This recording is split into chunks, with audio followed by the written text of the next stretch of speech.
the Nigerian flag waving proudly in the Harmattan breeze, servicemen and women stood smartly in formation. It's the wreath laying ceremony, the climax of the week-long activities set out to mark the 2026 Armed Forces Celebration and Remembrance Day. Present are members of the National Assembly, members of the Federal Executive Council, members of the Diplomatic Corps, military officers, and families of the late soldiers.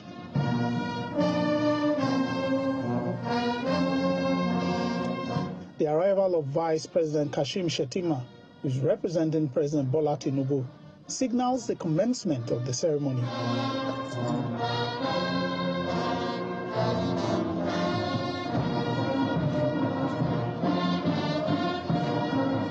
He then leads dignitaries towards the cenotaph for the wreath-laying ceremony, where prayers are said and a 1-minute silence is observed. The moment the Vice President is proceeding to lay the wreath. This is a time. One after the other, with the Vice President leading, wreaths are laid.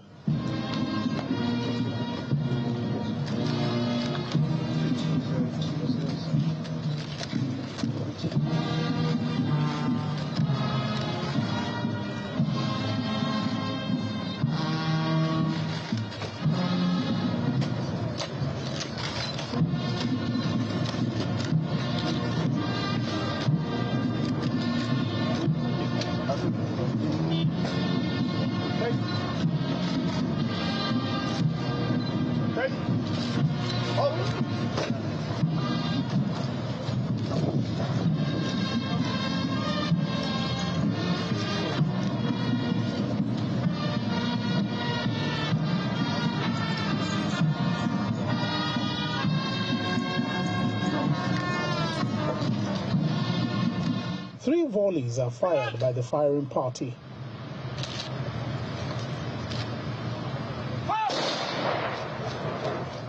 Some pigeons symbolizing peace are then released, marking the end of the day's ceremony.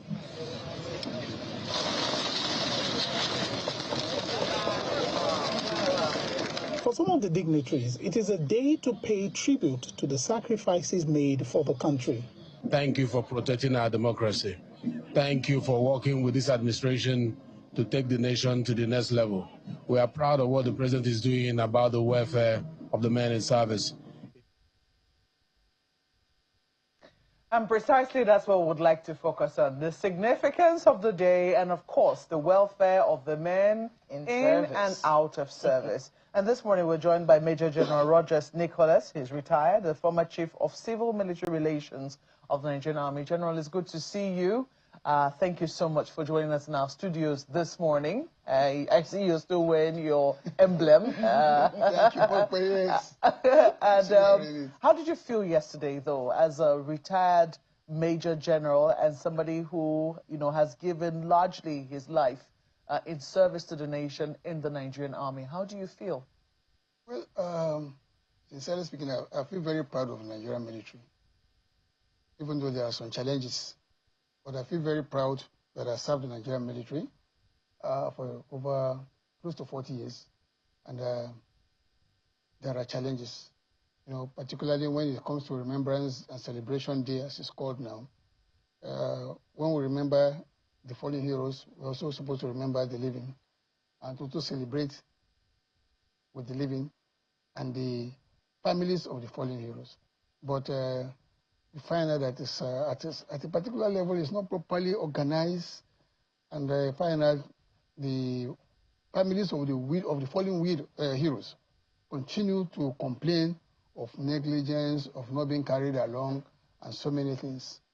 But before I come into that, I want to talk about this Remembrance Day and this emblem that I'm wearing today. Can you see me wearing this emblem? Yes, you're still wearing it today. Yes, I'm wearing it today because I designed this emblem in 2014. Which is interesting. Yes, I designed it in 2014. We used to have one big umbrella kind of. Yes, that is true. I remember it. So I designed this in 2014, and we used it in 2014, 2015, 15th January to mark the celebration. But unfortunately, nobody in this country has recognized my effort. People wear it to the presidency, to the National Assembly, all ministers wear it. Nobody cares who actually designed this. Where did it come from? It didn't come from the Bruce. I designed it. And I think I should be given some credit. And you will be given some credit. So we have to thank you so much. Thank you very much. For coming up with this, because it's much smaller. I do remember, because as anchors, one of the things that we also try to do is encourage the Nigerian people. And one of the way to let the people know that this is one way we support our troops is by also wearing the emblem ourselves. So I remember we used to have this really big ceremonial stuff which you had to put on your dress. And then when it was changed to this, we were all like, yeah, this is more like it. Because I remember that, in the UK, they have a small poppy, which they sell in the stores, which you can, pick up to. And I was saying, why can't they just do something close to that? So when I saw this, I was like, hey, now we're talking. And so well done to you. And I'm kind of surprised that there's been no special recognition for that. But I want to believe that as time goes on, that certainly will change. But let's talk about the day itself. Because as you rightly pointed out, we continue to hear cries of, oh, I'm taking a look at the dailies this morning. Let me even take a look at the Daily Trust. First of all, the Daily Trust pointed out very pointedly, this is something that is so obvious, and I'm sure a lot of people noted it, that the president was not there in person on such a significant day. They think that is an anomaly. This is Daily Trust saying, Tinubu away as nation honors fallen heroes. Yes, we see that he issued a statement here saying that we remember the brave men and women of the Nigerian armed forces who sacrificed everything for the country. But there are people who believe that on such a day as this, the president and commander-in-chief of the armed forces really needs to be in town to give honor to whom honor is due. But taking a look at, say, the Pilot newspapers, for instance, it says, we've been abandoned. That is the lead story, and I'm sure that this is talking about the widows of fallen soldiers. And year in, year out, this continues to be the cries. But much later, I mean, in one of the reports, because we also went around the States, we did the coverage of what was happening in the States, and speaking with some of the, the veterans, some say, look, what is now happening is that there's a discrimination, there's a dichotomy between, those who served years ago and those who just finished service. Now, those who just finished service, it would seem that their own welfare package is different from theirs who served years ago. It's different and it's better, so to speak. So what exactly has been the challenge with regards to remunerating or rewarding adequately the service of those who have given their lives to the fatherland? Well, that's a political decision. It's a political decision? Yes, it's not a military decision. It's a political decision that has to be done by the government of the day. You understand? Now, there are laws. I think it was during President Obasanjo that he made this law that affected the crop of people who are retired of recent. And then those that served earlier than that were left out. I don't have the details of that information, but that is how it is. But I think that, like I say, political decision, the government needs to sit up and then look at it holistically and then honor all those who are involved in serving this country, particularly the military veterans. I'm a veteran now because I've retired. I've joined them. No, but you're a different type of veteran, aren't you? No, a veteran is a veteran. That's the truth. What I mean is, when we're now speaking of welfare, I mean, certainly the package of a major general who's retired will certainly not be... We should not be complaining about that now, should we? Well, let me put it rightly. The salary of a retired major general is nothing to take home about. To be very serious, how much is it? Just 1.2 million every month. I don't do any other thing except sit down and wait for the 1.2 million naira every month. Is that what I should be living as a retired major general? For God's sake, let's cry out. Nothing is... It goes down the ladder up to the private soldiers. So there's people in the government to look at it and review that, look, these people have served this country, and right now, they are not engaged in anything, not in politicking, not in any government affairs, just sit down and wait for the salary, the pension. It's nothing enough. So government should do more to better the lives of veterans. Honestly speaking, it's important because we spent our youthful age serving this country. What the greatest sacrifice can anybody can do than to lay your life for the country? Let's talk about that dignity, because that's something the president talked about, right, in his statement. He says he's reaffirming his commitment to the welfare and dignity of our forces. A secure Nigeria stands behind those who defend it, and these are the people who are on the front line. When it comes to people who have left service, you said the 1.2 million is what you're being paid as a major general in retirement, and you're asking that they should do something. What do you want the government to do? Should they increase the money? Should they hire you plus consultants? What kind of engagement do you want the government to have with you as retired members of the service? Now, if you look at the age of retired people, after serving 35 years or more than that, so the average age of retired person is about 60-something years. So what strength would somebody that has 60-something years do for you? What strength or quality of work can he present to you? So what they're asking is, financially, empower those people so that they can be able to buy freely from the market where people buy.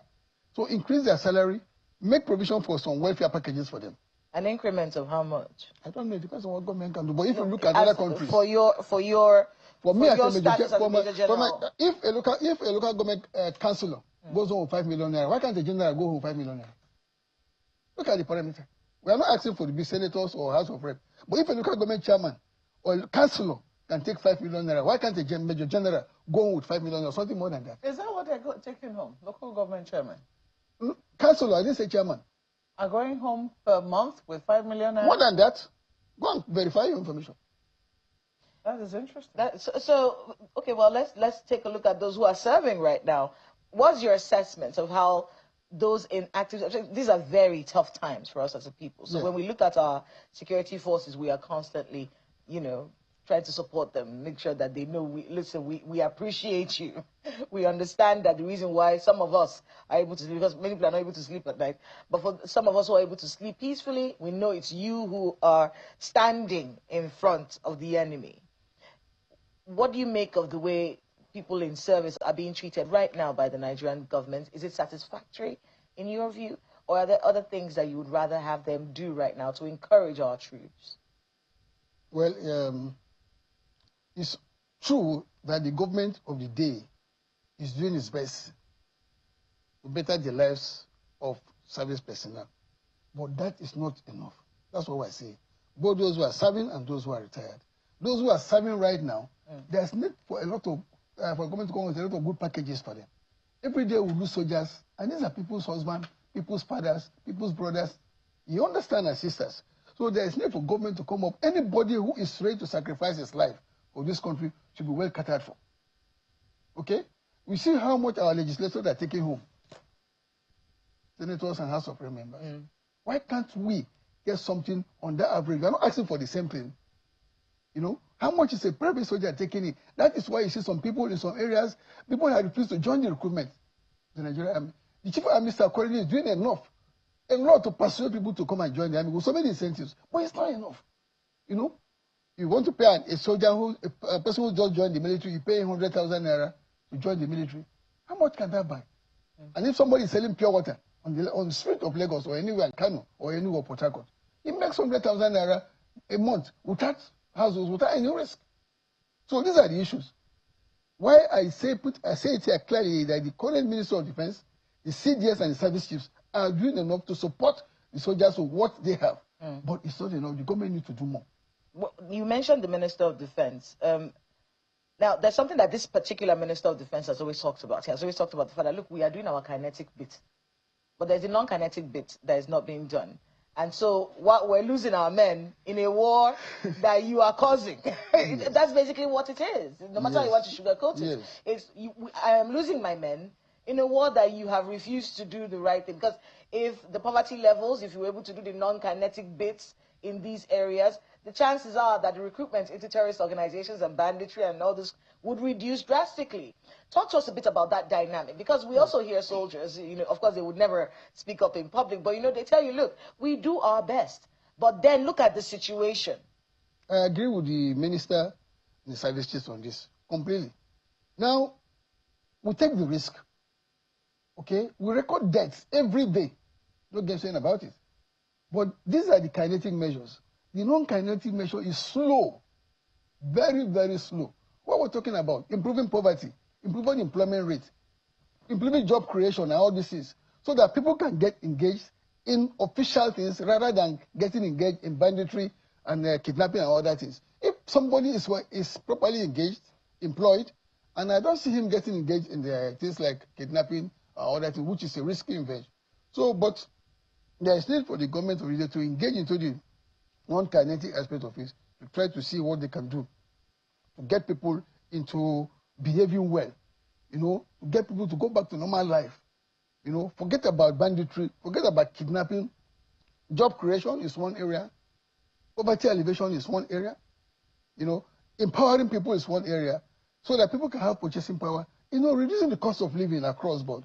Look at some places, to even get accommodation in Abuja now, no matter the level of accommodation you want to get in Abuja city, you must cough out nothing less than 2.5 million naira to get a single room. So how many people can afford that? These are part of the dynamics of the system. It's also strange that the military personnel are trying to pay rent. Are you not supposed to be living in government-funded housing? No, in some places. They are. In their barracks, there's Wubasi, there's Lungi. But so you see, the accommodation is not enough for the number. If you look at the number of soldiers in Abuja, the accommodation we have is not enough. That's just the truth. Talk about the rest of the country. Then talk about the rest of the country. But I know that in some places in the field, there's accommodation. Some locations, the battalions, you have accommodation. But how many people are in the battalion areas? A battalion houses just about 800 people and their families. So in those areas, you have adequate accommodation. But when you come to the city centers, and you know that these days, insecurity is also domiciled in the city centers. In every state capital, there's a problem. In every state capital, in every growing town in Nigeria, there's a problem. And most of the barracks in Nigeria are located in local government areas. I continue to get concerned about the fact that, a lot of people still do not know what this emblem is about. And I also think that it is not as commonplace as it ought to be. So the places where we need to be raising awareness as to, getting the support of the Nigerian people to understand what it is, to understand the sacrifices that our military are putting in, to understand what the emblem, it's sad that I'm not wearing one today, but it was supposed to have stopped wearing it yesterday. Yes. But just for people to understand, I'm sure if you tap the average person, maybe who sees them, they imagine that it's just government officials. Or if you wear it, then you must be a government official. Maybe you are supposed to wear it to corporate functions. Or TV presenters. Who are mandated to wear it. And I think that this was this is significant for someone like me, because I understand how in the United Kingdom, I lived there a bit, so I saw how significant the poppy was to them. They wore it everywhere. All the stores, all the commercial stores sold the poppy, to support they had a special box where you could pick up the poppy and then you donate something that you wanted to donate towards the cause of the veterans. And I'm wondering, what will it take for that sort of culture? As somebody who designed this, I'm sure you would love to see that sort of culture really kick off and really, take roots in. What do you think it would take for people to really understand that this is not about the president or the governor, and it's very annoying. In my opinion, it's very annoying that the ones for governors is different, the one for the president is different. Was that part of the design that you made first? Yeah, initially it was not like that. But when people start getting interested in certain things, they want to create class difference. I don't know why that was that shouldn't that was be. not the point. It was a simple thing for everybody to wear the same thing. That is what I designed. Well, along the way, there was some little amendments, and they said this is for the governor, that kind of. We have a class system in Nigeria, which shouldn't be. And like you said, you said about the needs for this to take root. I was in UK. I was flying from UK to US, and it was during this open period. Season. And the pilot announced that, please, if you're a veteran or a serving person, please move to this business class. I was in third class. And I stood up gallantly as a general from Nigeria, and I said, where are you from? I said, Nigeria. I said, no, this is not for you. Oh, dear. You understand what we're talking about? So those countries have institutionalized such things, and they have respect for people who have served their country. We need to do such a thing here. And then I think NOAA, the military agency, has a lot to do. The Ministry of Information has a lot to do. You don't allow the military to be doing, allow the military to do what it's supposed to do. This is a national thing that should be run by the federal government. So the government needs to institutionalize organizations that should be responsible for advertising this thing. I think NOAA should be responsible for educating people on this thing. The Ministry of Information should also play a role in educating people for this. We have NOAA also state level, local government level. Ministry of Information, both state and federal government, should get engaged in this and educate people the importance of this. And look, this has to do with sacrifice of life. People have paid for this, so we need to sacrifice for this. How many shops do you go and see people give you this kind of thing? You know, in those shops abroad, like you said, you go, there is percentage given to you. You know, for whatever you are buying, they give you some rebate. It's not done here. That's for the military personnel. For the military, for the veterans. For the veterans. Nobody gives you that here. You want to? I think it's only earpiece that announces when you are boarding, they ask for the military personnel to come in first. Only earpiece does that. No other airline does that. And I think we should institutionalize things like that and make it go nice for us, so that people can feel that we are part of this country. Well, General, we're certainly will be looking forward to improvements in this year in terms of how we pay attention to those who are currently serving and those who are done, you know, who have retired like yourself in service to their fatherland. We continue to salute the efforts and salute the sacrifice of our men and women who have chosen to serve this country by volunteering their lives in service. We thank you for your service, and we hope that God, well, Nigeria will do what it can, but that God in his infinite mercies will also, you know, reward you for your service to your fatherland. Yes, we need to, you know, so that I don't die like the man who designed the national flag. He was not rewarded until he died and passed away. So I want to be rewarded now that I'm living. Indeed, indeed. So, I mean, that's certainly one trivia that we can include in our question. Current affairs. Who designed the emblem that we use at the Remembrance Day, the Armed Forces Celebration and Remembrance Day? And we now know the answer. It is Major General Rogers Nicholas. Thank you so much for coming on the program this morning. And I hope that, you know, that will certainly be taken note of. Thank you so much for coming on the program. Major General Rogers Nicholas is the former Chief of Civil Military Relations of the Nigerian Army. Thank you once more, General. Thank you very much. God bless. Thanks. Well, we take a break at this point. When we come back, we will be taking a look at the politics in Port Harcourt. It's still very much, well, let's just say River State. It's still very much on the front burner. In just a moment, please stay with us.